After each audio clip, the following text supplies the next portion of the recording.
سفارت خانہ پاکستان نے پاکستان اور امریکہ کے مابین شعبہ تعلیم میں تعاون کے موضوع پر ویبینار کا اہتمام کیا۔ رپورٹ کر رہے ہیں فضل خالق۔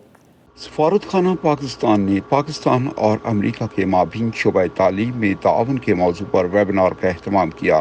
ویبینار کو 2 حصوں میں تقسیم کیا گیا تھا۔ سفیر پاکستان ڈاکٹر اسد مجید خان نے پہلے مرحلے میں دونوں ممالک کے درمیان تعلیمی میدان میں تعاون کے بارے میں شرکاء کو آگاہ کیا۔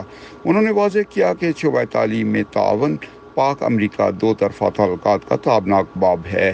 ویبینار میں میری Royce, assistant secretary of state برائے تعلیمی و ثقافتی امور نے پاک امریکہ تعلیمی اشتراک کے فروغ کی ضرورت پر بھی زور دیا۔ میری روئس نے کہا کہ امریکہ پاکستانی طلبہ کا خیر مقدم کرتا ہے۔ اسسٹنٹ سیکرٹری آف اسٹیٹ میری روئس نے طلبہ کی حوصلہ افزائی کرتے ہوئے کہا کہ وہ امریکہ کو اعلیٰ تعلیم کے حصول کے لیے اولین ترجیح دیں۔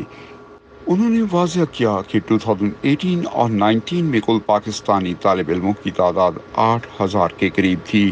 اس موقع پر لیزا ہیلر، منسٹر کونسلر برائے پبلک افیئرز امریکی سفارت خانہ اسلام آباد نے کہا کہ آئس کے احکامات کا اطلاق ہر تعلیمی ادارے کے پروگرام کی مخصوص نوعیت پر منحصر ہوگا۔